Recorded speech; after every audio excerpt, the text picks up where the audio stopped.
Graça e paz, amados, tudo bem com você? Bom, esse quadro dentro da conferência Pastor Discipulando Pastor vai ser um bate-papo com um convidado muito especial. Eu quero falar um pouco sobre as dores do pastor no exercício do ministério, porém antes eu quero, junto com o meu convidado, abordar alguns assuntos que eu acredito que vai ser muito esclarecedor. Hoje, para nossa alegria, eu estou recebendo o meu amigo Luciano Subirá. Bem-vindo, Luciano. Obrigado, José. E obrigado por estar conosco mais uma vez. É muito bom sempre poder servir o Senhor junto com vocês, né? Servir o Senhor, compartilhar a palavra, uma alegria em qualquer circunstância, mas quando você tem ministérios que você conhece exatamente, não só a visão, o trilho, o coração, a gente tem uma alegria extra. E é o que eu sinto sempre que a gente pode contribuir contigo. Que benção aí, a gente nem precisa apresentar o Luciano Subirá, porque ele é muito conhecido, ele é muito presente nas redes sociais e ele também é presente nas livrarias através dos seus livros, e hoje ele tem uma relevância como pregador da palavra na nação e também é responsável pela supervisão de uma linda igreja, Comunidade Alcance, onde eu já tive o privilégio e a oportunidade de estar ministrando. Luciano, há uma questão que a gente precisa abordar. Nós estamos falando com pastores, com líderes de células, líderes de casais. Qual é a diferença entre autoridade e autoritarismo? Ok, eu acho que o apóstolo Pedro dá uma boa noção para a gente disso. Quando lá em 1 de Pedro, no capítulo 5, ele começa dizendo aos presbíteros que há entre vós, ele diz: eu, presbítero, juntamente convosco, né? Ele diz: peço que pastoreiem o rebanho de Deus que é entre vocês. Primeiro ele diz: não por obrigação, mas espontaneamente, como Deus quer, não por ganância, mas de boa vontade, não como dominadores dos que lhes foram confiados, mas sendo exemplos para o rebanho. Então ele mostra que alguém pode cumprir a chamada certa do jeito errado.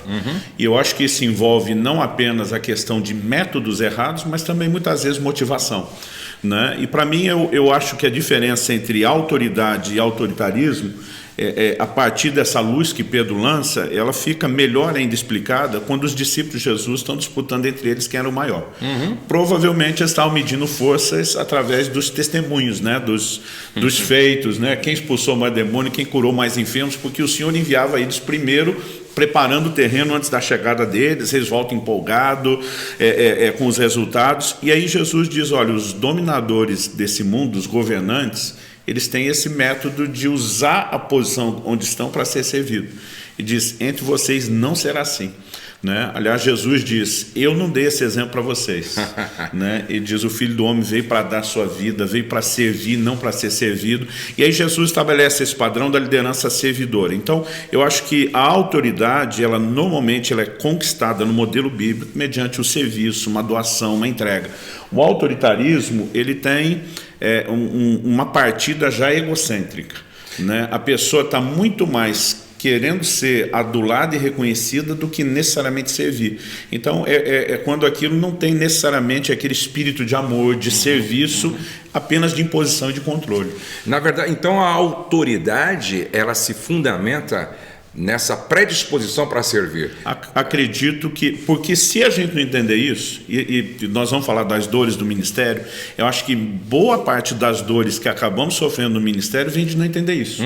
É a busca por reconhecimento, né? Uma série de coisas que nos levam naquela contrapartida. Eu vi uma vez um pastor dizer que a nossa visão de liderança tinha que ser algo parecido com a de uma vela.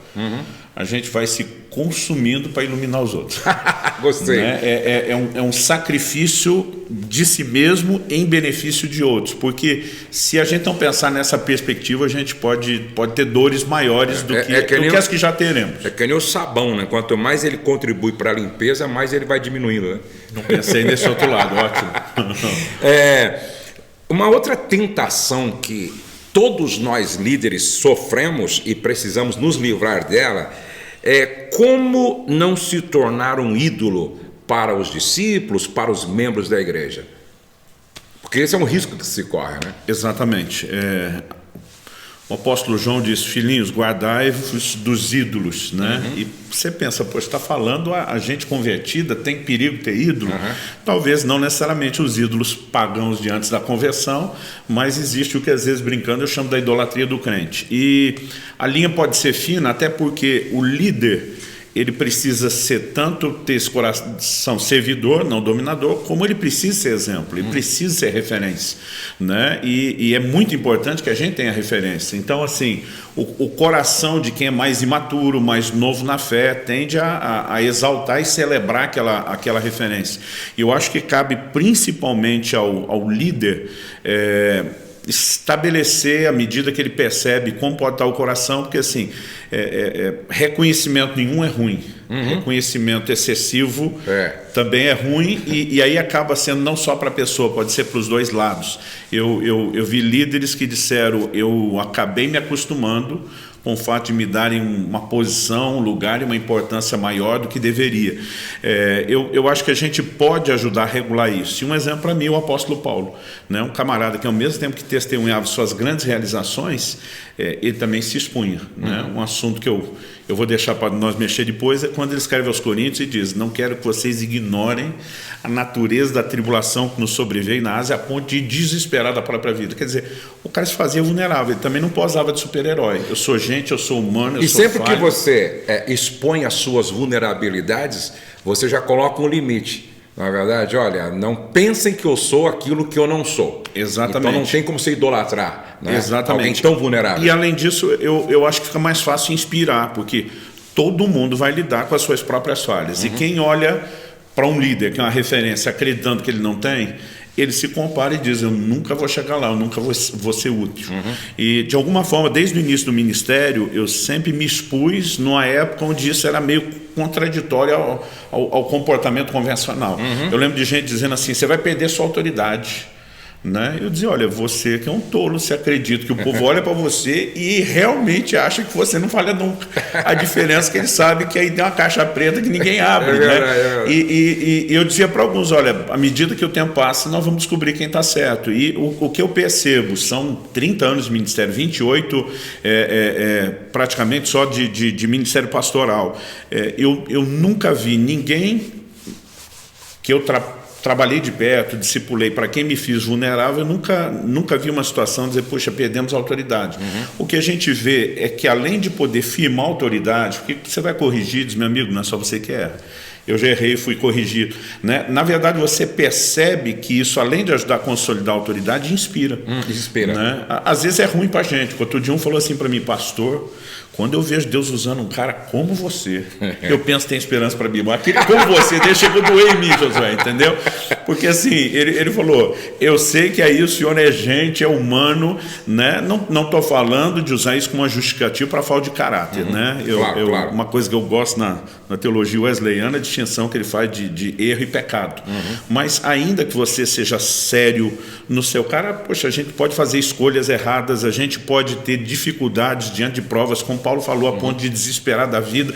E essa humanidade, ela precisa ser transmitida. Eu acredito que ela é parte do processo. E aí você coloca realmente um limite aí para que as pessoas não confundam inspiração com idolatria. Exatamente. Ótimo. Agora, uma outra questão que nós estamos até conversando agora há pouco sobre: você acredita na transferência de unção? Sim e não.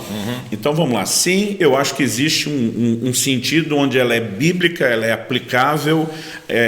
Eu já experimentei isso em relação a outros e de mim também para outras pessoas, mas não na padronização que a gente está vendo acontecer, né? Então, por exemplo, vamos para o aspecto bíblico. Você percebe no Velho Testamento Deus mandando Elias lançar a capa sobre Eliseu, e ali era muito mais do que um pedaço de pano, era uma transferência de ministério, até porque Deus diz para Elias: você vai ungir o profeta em seu lugar, né? Elias não terminou o trabalho dele, isso é uma questão digna de nota, e Deus disse: se você vai desistir, desista com responsabilidade, nomeie alguém que vai continuar.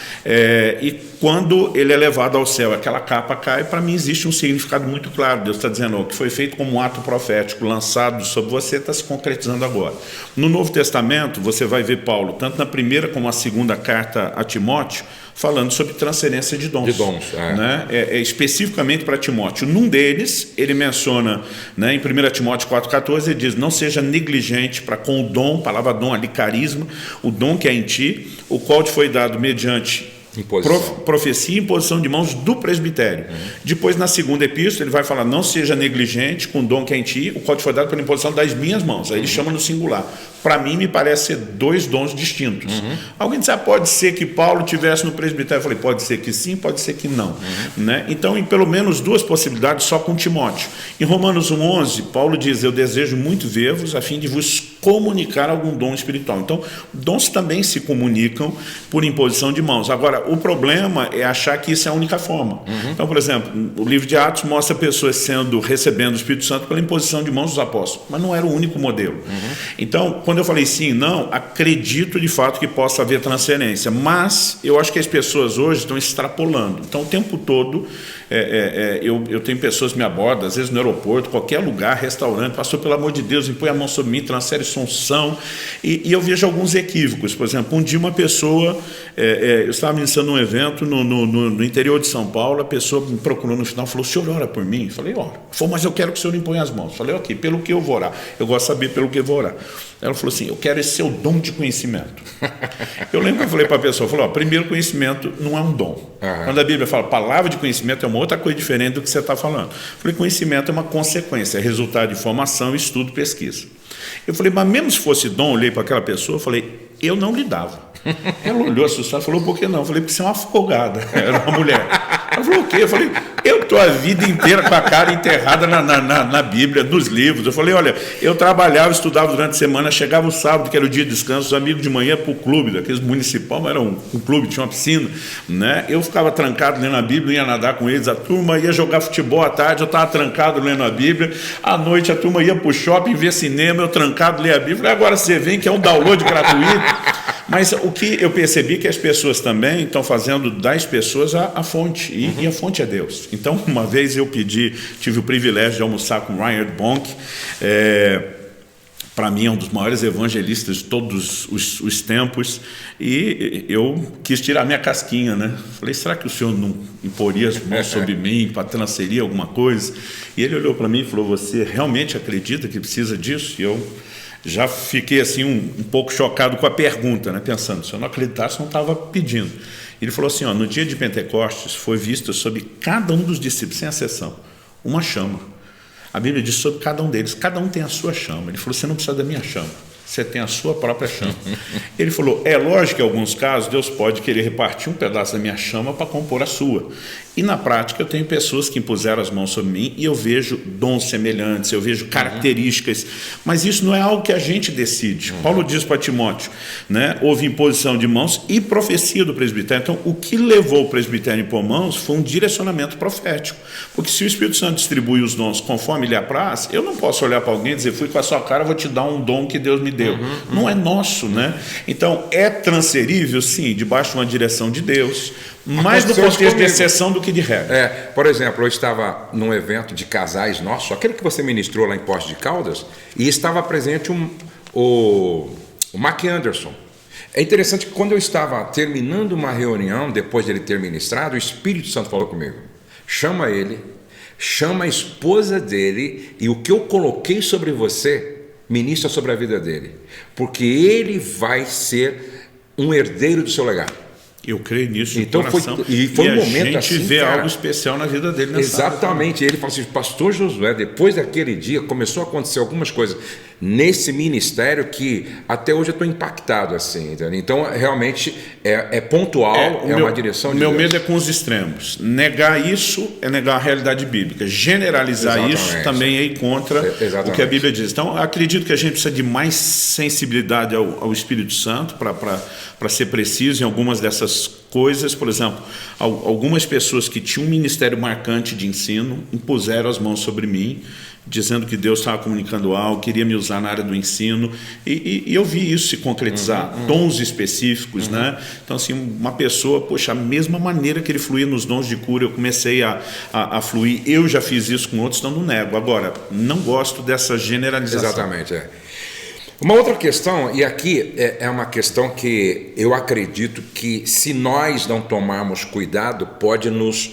atingir, né? O perigo de perder a paixão pela vocação pastoral e tornar um profissional do púlpito ao longo do tempo. Como é que a gente pode se proteger para que isso não aconteça? Olha, eu acho que isso é um assunto que, se não preocupa, os pastores deveriam preocupar. Né? Eu muitas vezes olhava para alguns e dizia, puxa, eu quero chegar, o próprio Bonk que eu mencionei. Né? Ele dizia assim que ele queria ser que nem aquele Boeing na pista de decolagem, que quando está chegando no final da pista ele está na maior velocidade. Né? Ele falou assim, eu não creio em aposentadoria, ele falou, é lógico que eu precisei transicionar a liderança do ministério, não podia deixar tudo para o pós-morte, mas ele falou assim, enquanto eu tiver fôlego e saúde até o fim, eu quero estar nisso, e foi um cara assim que me impressionou. A gente conversou por 2 horas no almoço, esse cara não falou de business, não falou de nada, ele falava de Jesus, o olho dele brilhava, ele falava das almas, né? Então às vezes você vê a gente assim, você diz, puxa, eu quero isso, mas às vezes eu olhava para alguns e dizia, meu amigo, o que aconteceu com esse aí? Né? Porque parece que assim, virou um profissional e um mau profissional. Exato.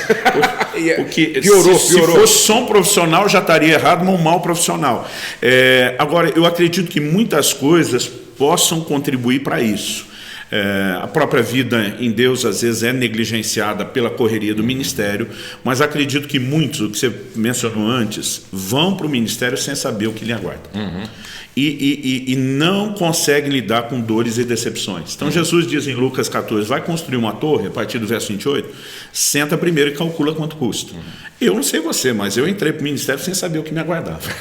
Eu só estava aquele negócio, Deus chamou, vai ser uma bênção, vai ser uma alegria, glória a Deus, aleluia. Né? E na época toda a minha filosofia de vida cristã era Deus é bom, o diabo é ruim e os irmãos são mais ou menos. Então eu até imaginava que poderia, por eles serem mais ou menos, ter alguma dificuldade. Mas vamos pensar friamente, Jesus olhando para os próprios discípulos, que são os caras que já escolheu no meio dos outros, e dizendo assim, até quando vos sofrerei? Eu fico imaginando se o Filho de Deus olhando para ele dizer, por quanto tempo mais eu tenho que aguentar os seus cabeção. A gente achar que nós não vamos passar por esse tipo de sentimento é uma fantasia, né? Olhar para as situações que Paulo fala de sofrer tanto do lado de fora, mas também no meio de falsos irmãos, né? Muitas vezes eu acredito que por fantasiarmos que não teremos problemas e não nos prepararmos, eles também podem ir nos atropelando no meio do caminho. E o sucesso também, né? Porque, por exemplo, você olha por pastores como Jimmy Swaggart, Jimmy Baker, Bill Hybels, tal, que tiveram problema mais para frente, o sucesso pode anestesiar a sua consciência, e eu costumo dizer o seguinte, que o barulho dos aplausos pode te impedir de ouvir a voz de Deus. É isso que a gente tem que tomar cuidado, né? Acredito que também é outra coisa que merece atenção, e você mencionou, porque se você olhar na Bíblia, eu não consigo me lembrar de um exemplo, se você tiver, me ajude, nenhum dos homens de Deus caiu no começo. Exatamente. Né? Você pega um Davi, o reino está estabelecido, as conquistas estão 50 anos de idade e tal. Me parece sempre que bateu um speed de autossuficiência, quase como, eu sei fazer isso, não preciso de Deus. Um dia eu estava orando e o Espírito Santo me confrontou e disse, por que você já não ora hoje, como orava no início do seu ministério? Eu falei, eu era solteiro, não tinha família, tinha igreja, não pastoreava, era itinerante e tal. Dei um monte de desculpa. E o Senhor me disse, falou, isso é a desculpa que você acredita. Ele diz, lá atrás, você não sabia como fazer e dependia de mim. Exatamente. Hoje, você não enxerga, mas você tem a sensação de que já sabe fazer e não precisa depender tanto de mim. Eu fiquei envergonhadíssimo. Você vai discutir com Deus onisciente, não, o senhor não tem razão, né? E ele expôs de um jeito que caiu minha máscara, caiu, Eu falei, caraca, eu já estou nesse... E estava assim nos primeiros anos, não estava nem na metade do que eu tenho até hoje da caminhada. Eu falei, eu já estou assim no início. Então, eu acho que nós precisamos de uma vigilância contínua, né? E uma coisa que eu gosto da visão de você não apenas alimentar os pastores, mas essa ideia de dizer, nós precisamos de relacionamento, nós precisamos de disposição, nós precisamos de ajuda, porque alguém diz que o orgulho é que nem mau hálito. Quem tem, normalmente, não sente, são os outros. Né? Então, assim, a gente precisa de amigos que botem o dedo na ferida, dizer, meu amigo, o que está acontecendo? Exatamente. O JB falou algo interessante dentro desse assunto. Ele falou, pô, Josué, acho que um dos segredos é você ser sempre um amador. E o amador ama-ador. Uma outra questão que acho que é muito interessante a gente abordar, porque eu acredito que sempre que chega uma notícia dessa, até os mais espirituais fica meio assim, balançado. Como pode, né, um pastor de uma grande igreja, certo, que já teve grandes experiências com Deus, tirar a própria vida? Como é que você vê isso?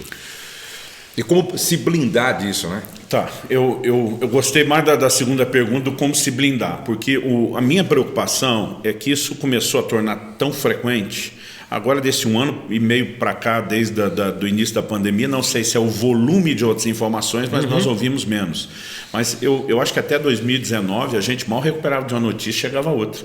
Foram de 2 a 3 anos assim que suicídio passou, a gente ouvindo isso como nunca antes. E o meu receio é que eu já vi uma conversa dos colegas meio quase que adotando uma jurisprudência. Mas é muito difícil, Deus entende, e aí você começa a achar uma tangente perigosa. Então, eu acho que, em primeiro lugar, a gente precisa lembrar que, mesmo estando no ministério, nós somos gente como qualquer outro. E, além de ser um ser humano como qualquer outro, a gente está debaixo de um nível de confronto e pressão que a maioria dos qualquer outro não estão. Não estão.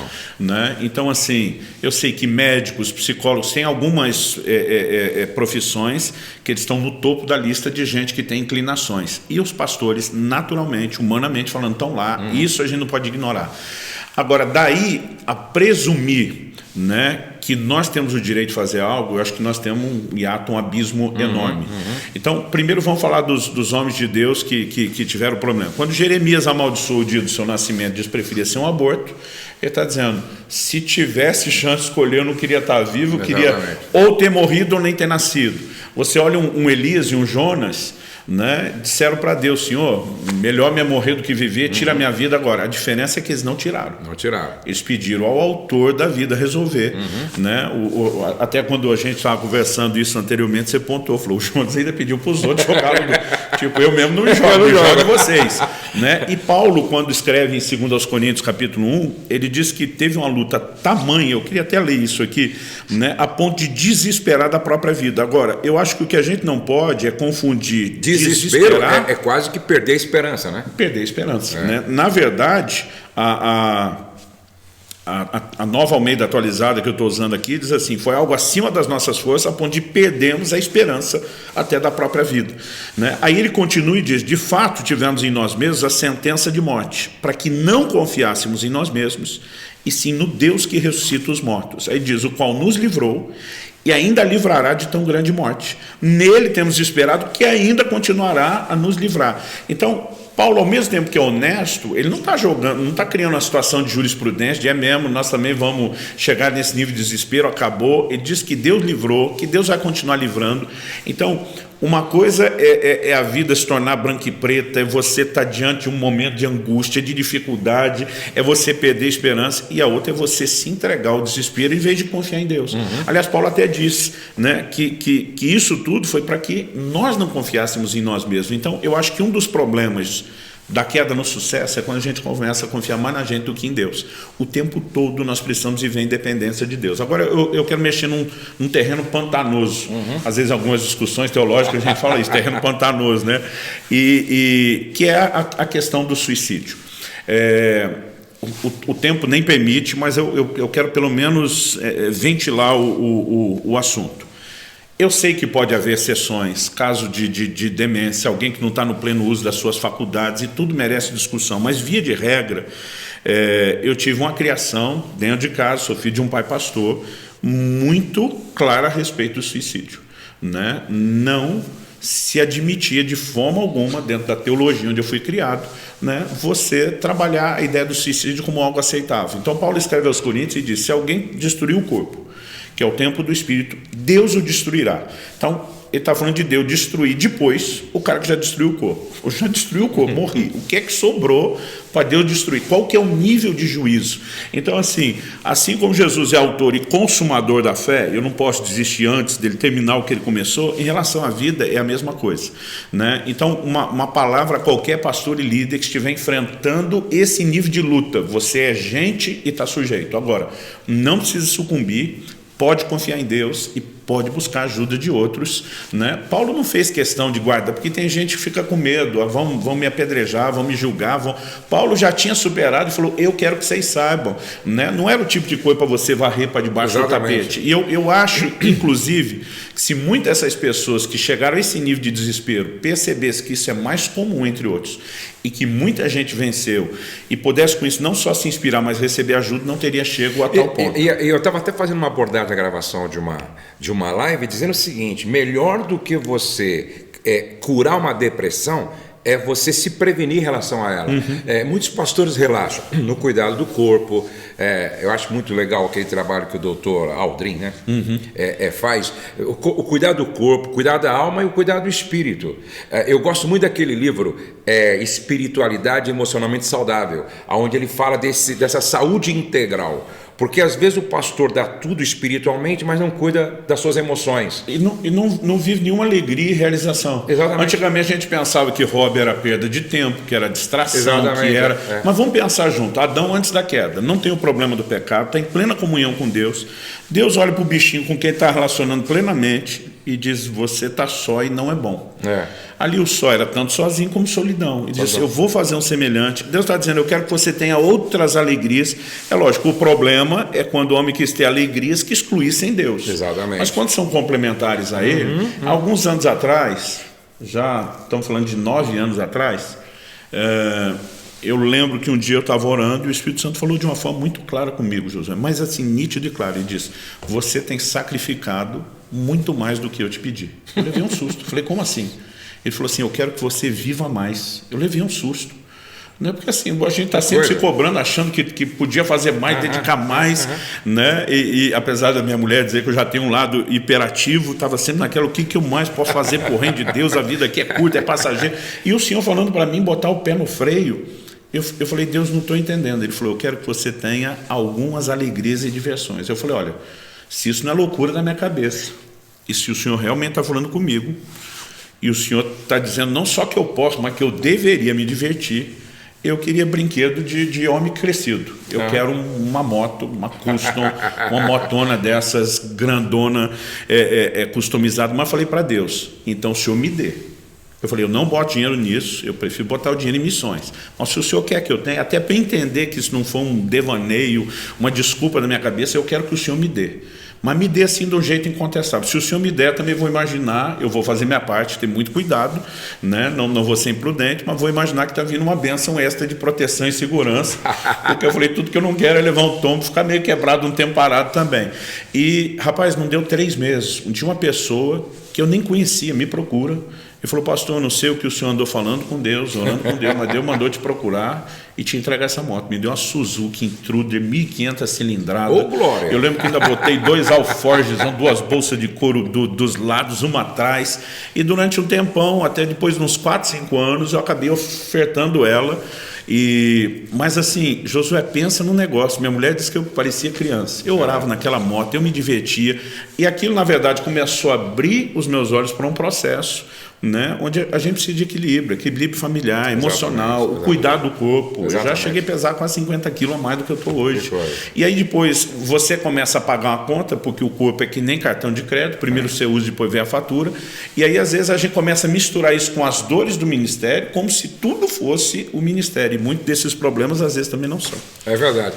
E se você não cuida da saúde integral, você vai ter que lidar com problemas como a depressão. E realmente eu passei assim, eu não chegou a ser uma depressão, mas eu estive às portas de uma depressão. E eu me lembro até hoje Aí eu entendi, Elias, não é? Que eu cheguei em Brasília, eu estava vivendo o melhor momento do meu ministério, e financeiramente, construção desse prédio aqui, e estava tudo certo. E de repente, eu comecei a passar por uma síndrome. Exatamente, mas ficou mesmo. Eu lembro que eu chorando, falei com a minha esposa no aeroporto, tô mal. E aí eu cheguei em Brasília para pregar na igreja de um grande amigo, fiquei no melhor hotel, um dos melhores hotéis de Brasília, e estava tudo muito bom, mas não para mim. Eu me lembro que eu deitei aquela noite, eu fiz uma oração: Senhor, bom mesmo é se eu não acordasse amanhã. Fiz que nem Elias, bom mesmo. Tipo assim, se o senhor aceitar, hashtag fica aqui. Só que daí alguém, um companheiro falou comigo, nós oramos juntos por 7 dias e Deus me curou. Entendeu? Então eu entendi, então daí eu comecei a dar mais valor ao que nós estamos falando aqui. O Douglas tem uma reflexão que ele faz, que eu gosto muito, quando ele fala que, quando Deus falou para Adão cultivar, ele falou que cultivar, culto vem de cultivar. Então, você precisa entender, quando você está brincando com seus filhos, você está cultivando e cultuando, não é? Quando você está com a sua esposa passeando, você também está cultivando a relação e está cultuando a Deus. Quando Deus olha, a mesma coisa. Esses dias, quando eu vi os meus filhos, no dia do namorado, cada um saindo com a sua esposa e cada um indo para um lugar e curtir aquele momento, eu falei para minha esposa, é assim que Deus vê a gente. Quando Deus vê os seus filhos de forma saudável, tendo esse prazer e esta alegria, isso também é uma expressão de adoração que faz o coração de Deus sorrir, e os pastores precisam entender isso. Por exemplo, eu estava conversando com o neto do Davi Miranda, não é? O Davi Miranda Neto, ele disse: pastor, meu avô nunca tirou férias. Ele foi para os Estados Unidos, depois de 10 dias, ele quis vir embora porque para ele era perda de tempo. Tinha alguma coisa errada, você está me entendendo? E isso não é certo, isso não é correto, isso não faz bem. É por isso que, de repente, tem pastores entrando por uma rota de depressão, crise de ansiedade, crise, síndrome do pânico e coisas assim. Esse senso de urgência dos pastores levam eles a, o tempo todo, focar: eu tenho que atender na minha atenção só para quem tem problema.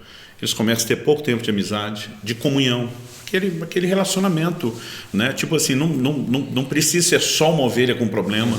Eles acabam deixando, poxa, eu não posso abrir o coração com ovelha, mas não cultivo amizade com outros pastores.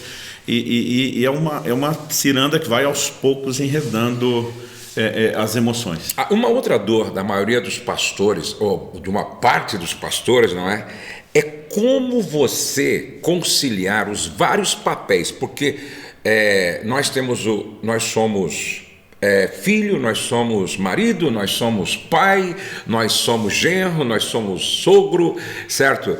E como é que você... E eu percebo que a sua família nesse aspecto é muito saudável, você, sua esposa, seus filhos, eu percebo que vocês souberam lidar bem com essas questões para que não houvesse conflito, não é? Conflito entre igreja, casamento, igreja, família. Que palavra você diria para os pastores? Como é que você lida com todos esses papéis sem que a igreja concorra com o casamento e a família, sem que a família e a família concorra com a igreja? Ok, vamos tentar resumir isso. Eu acho que a gente precisa ter uma escala de valores bem definida. Deus em primeiro lugar, né? E família em segundo, antes de trabalho, porque para nós o ministério, diferente de alguns são só voluntários, ele também é o trabalho, é o meio de subsistência, que também é uma extensão do cuidado da família, mas essas coisas têm que ser pontuadas de maneira muito clara. Então, olhando para a gente que tinha famílias funcionais no ministério, eu percebi que a maioria tinha um dia de descanso, que era o dia da família.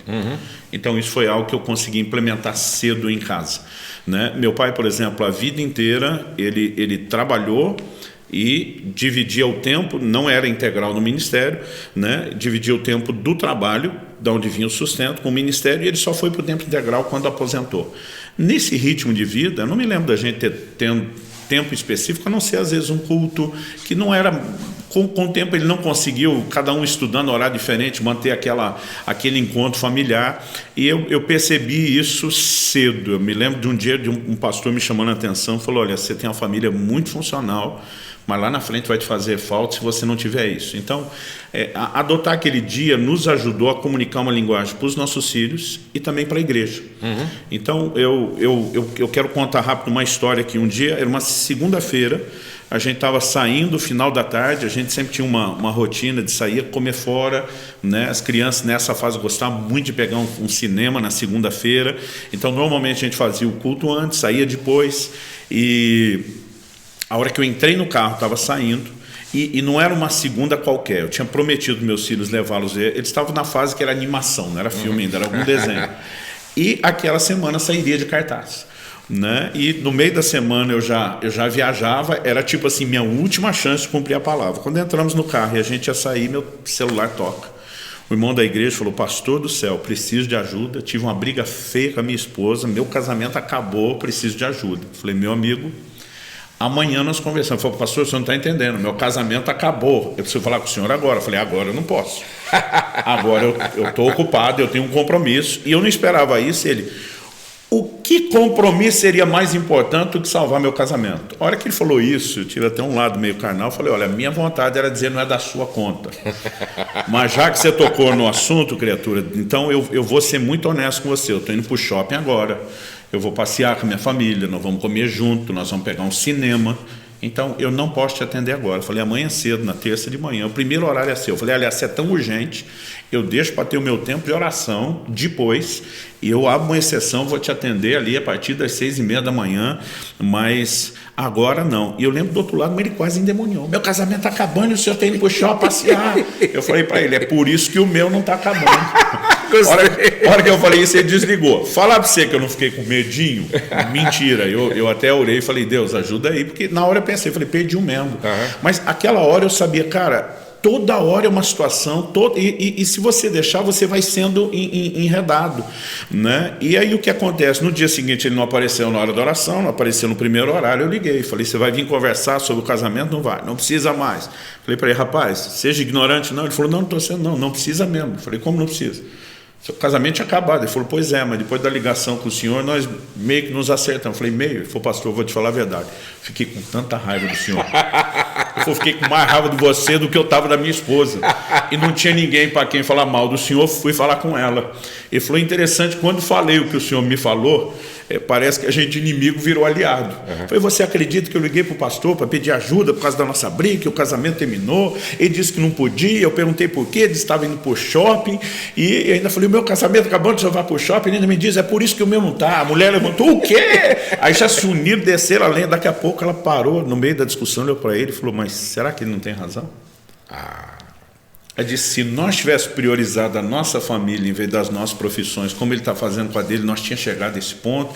E diz que eles começaram a conversar e bater um quebrantamento, se humilharam, choraram, pediram perdão, e eu vi Deus atender uma situação que eu tinha dado como perdido, né? Ou seja, muito daquilo que você fica negociando a importância da família não são questões insolúveis e não são coisas que as pessoas de fato não possam esperar. Eu ainda tinha um plano B, eu tinha pessoas de plantão se precisasse, mas muitas vezes o pastor, ele abarca a ideia do Salvador do mundo. Exato. E não quer esperar.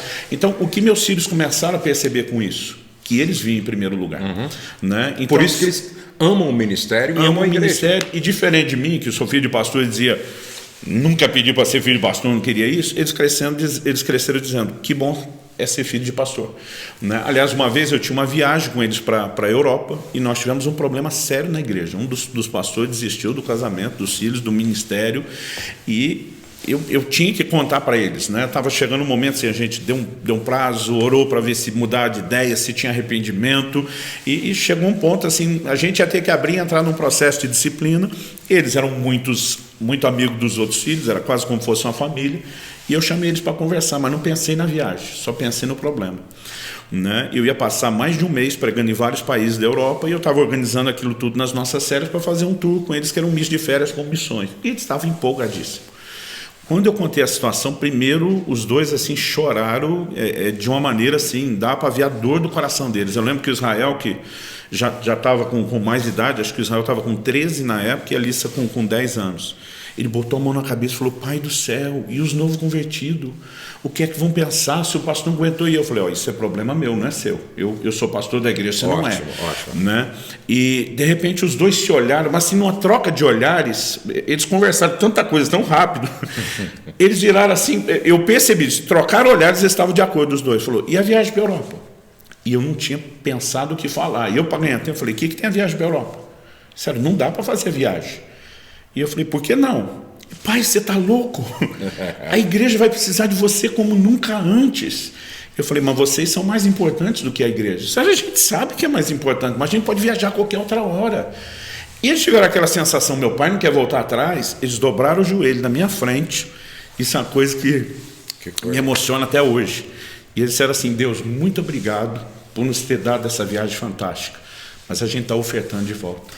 A gente se recusa a ir a qualquer lugar quando a tua igreja precisa do nosso Pai, né? E naquela hora, tanto eu como a Kelly, a gente chorou junto com eles e a gente percebeu que eles tinham entendido.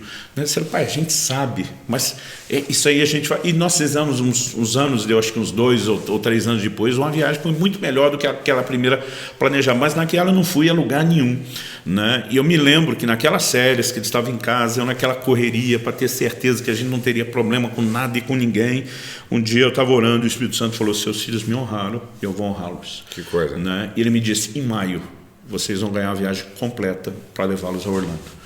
Né? A gente nunca tinha ido para os Estados Unidos, não tinha a menor condição, e o Senhor disse: você vai com todo mundo, e nós ganhamos tudo, e eu percebi de fato que isso fez diferença no coração deles. Então, eu acho que é algo que os líderes têm que construir, uma visão de que o ministério não é mais importante, que não concorre, porque assim, tem mulheres, tem filhos que têm ciúme da igreja, do ministério, tem filhos que odeiam o ministério porque eles acham que o ministério roubou o pai deles, na verdade.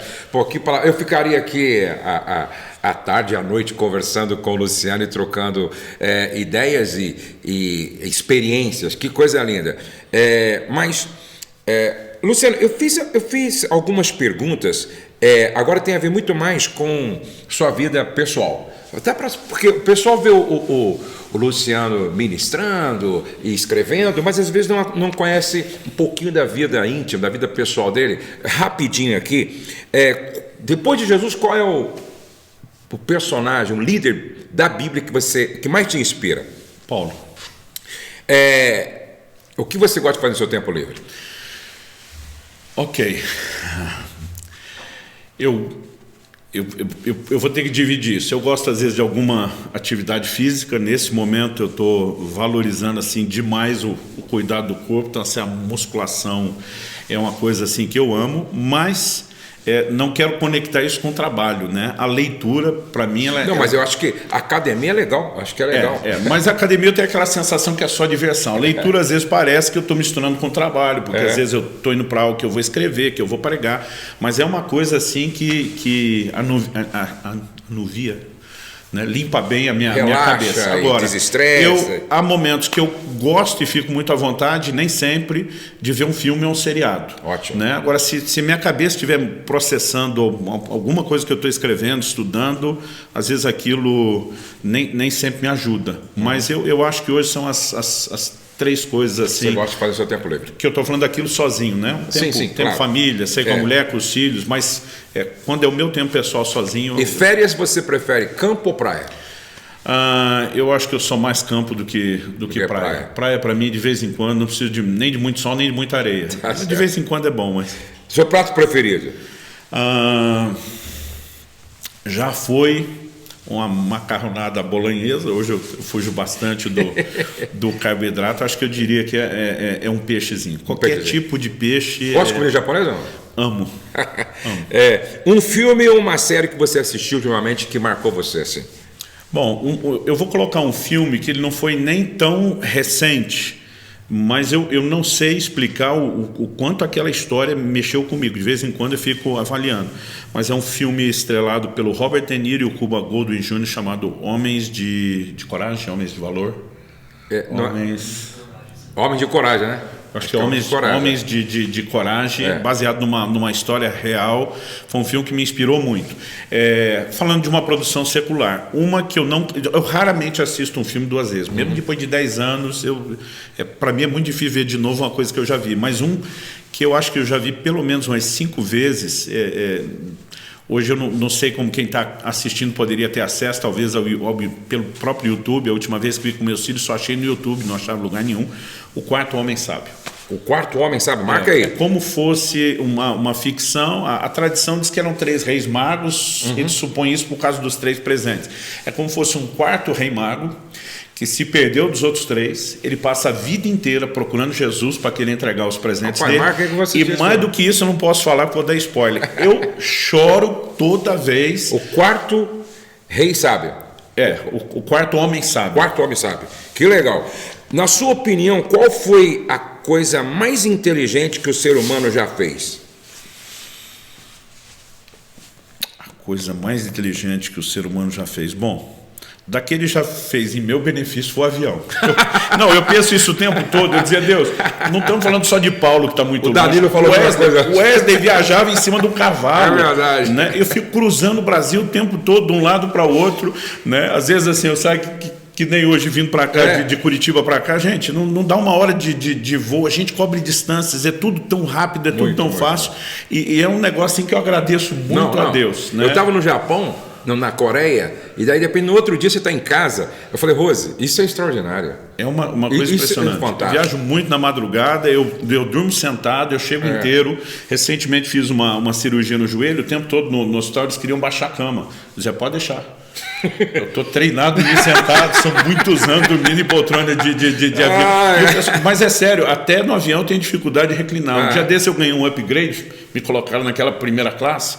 No primeiro momento que eu deitei, estava tudo estranho. E estou acostumado na econômica, né? Eu vou na econômica e nem inclino ela, porque assim, ela inclina tão pouco, eu falei, é melhor acostumar. Né? Eu vou falar 3 animais aqui, que você... Mas assim... acrescentando, eu só tenho debatido na minha cabeça ultimamente se isso tem a ver com avião, que dá esse deslocamento, ou a internet. A internet também esses eventos como hoje, quanta gente nos acompanhando à distância, são invenções extraordinárias. Eu também acho que a internet é uma das invenções que hoje move o mundo, né? 3 animais, veja qual você mais se identifica assim. O leão, pela força, a águia pela visão e o leopardo pela velocidade. Leão, águia ou leopardo? Eu acredito, não sei se porque o leopardo e a águia eu sempre vi eles como muito sozinhos, que é uma observação interessante, né? Nem sempre você vê um cenário diferente. Eu acho que eu me identificaria mais com o leão, não apenas pela força, mas pelo bando. Pelo bando não pode andar sozinho. Tá. E a última pergunta, não que eu tô, não que às vezes eu faço essa pergunta e o pessoal fala, pô, Josué, mas que isso? Se Jesus não voltar e você for primeiro, como todos nós contamos com essa possibilidade, o que você gostaria que a sua família e a sua igreja escrevesse lá no seu epitáfio? Aqui jaz, eu já ouvi um dia você perguntar isso na ministração, então essa eu tive tempo de pensar. Aqui jaz um homem que amou o Senhor, amou sua família e se doou em prol do reino. Aleluia. Eu acho que seria um bom resumo. Né? É o que eu gostaria assim, que todo mundo lembrasse de mim, dizendo o Senhor foi amado, a minha família, os amigos e serviço. Outro dia eu disse numa pregação com base naquela viúva que vai ter com o profeta, e ela disse, tu sabes que ele temia o Senhor. Até eu disse, olha, eu quero viver de tal forma que a minha família possa colocar no meu túmulo. Ele temia ao Senhor. Eu acho que também olha, que bom esse bate-papo. E tem gente, desculpa só, vou te atrasar 30 segundos de encerramento. Tem gente que não gosta dessa coisa de falar do fim da morte. Eu não sei se é uma herança de superstição de antes da conversão, de que não pode falar da morte porque dá azar. Não, a cultura latina é muito diferente dos europeus, dos norte-americanos. Os caras fazem previdência, pensam o tempo todo no fim, a gente vai vivendo como... Eu acho que pensar como nós vamos terminar nos ajuda a decidir como é que nós vamos viver. Opa. Porque como é que vão escrever essas coisas no epitáfio só porque a gente deu sorte? Exatamente. Então pensar no que a gente quer deixar depois, nos ajuda a estabelecer o trilho do que é que nós vamos construir. Lindo. Luciano, obrigado mesmo, foi muito bom. Olha, Deus abençoe você, Deus abençoe a sua casa e compartilhe o link desse bate-papo com as pessoas que você ama para que muitos possam ser edificados. Eu vou deixar esse bate-papo, vai ser primeiro na plataforma do PDP, mas depois eu vou liberar no YouTube, porque um papo como esse aqui eu acredito que milhares de pessoas precisam assistir lá no nosso canal aberto. Deus abençoe.